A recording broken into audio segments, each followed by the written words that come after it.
179 রানের লক্ষ্য, প্রতিপক্ষের ডেরায় বাঘা বাঘা সব বোলার।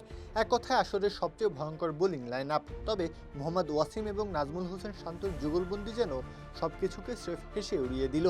ম্যাচটাকে এক পেশে বানিয়ে রাজশাহী ওয়ারিয়র্সকে এনে দিল 7 উইকেটের বিশাল জয়। এদিন রাজশাহীর আমন্ত্রণে ব্যাটিংয়ে আসা রংপুরের ইনিংস গোড়াপত্তনকারী হিসেবে এলেন তাওহিদ হৃদয়।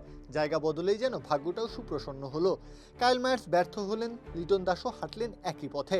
তবে হৃদয় অবিচল থাকলেন একা নিজের মতো করে। শেষ দিকে খুশদিল শাহর সাথে গড়ে তোলেন 105 রানের জুটি, যা দলকে এনে দেয় 178 রানের বড় সংগ্রহ। 97 রানের অপরাজিত ইনিংস আসে হৃদয়ের ব্যাট থেকে। দ্বিতীয় ইনিংস শুরুর আগে রংপুরই ছিল চালকের আসনে। 13 রানের মাথায় তানজিদ তামিম ফিরে যাওয়ায় যা বাস্তব রূপ লাভ আপনাকেই বলছি, ইন্স্যুরেন্স করলে সিটিতে সুরক্ষা পাবেন নিশ্চিত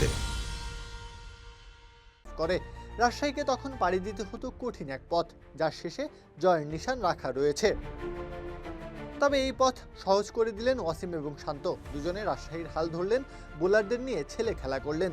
সুযোগ বুঝে আক্রমণ, সময়ের দাবি মেনে ব্যাটিং, যেন সবকিছুই হলো হিসাব কষে। পুরস্কার স্বরূপ দুজনেই পেলেন 50 দেখা। শেষমেশ অবশ্য থামতে হলো শান্তকে। 42 বলে 76 রানের অনবদ্য ইনিংস খেলে ফিরে গেলেন সাজঘরে। আর তাতেই ভাঙল 142 রানের অবিশ্বাস্য এক জুটি, যা পুরোটা সময় রংপুরের দুঃস্বপ্ন হয়েছিল। তাতে অবশ্য কোনো ক্ষতি হয়নি রাজশাহীর। আসল কাজটা এই জুটি করে ফেলেছে অনেক আগেই। শান্ত ফিরে গেলেও ওয়াসিম মাঠ ছাড়েন ম্যাচ জিতিয়ে। তার 59 বলে 87 রানের ইনিংসটা ম্যাচটাকে এক পেশে বানিয়েছে।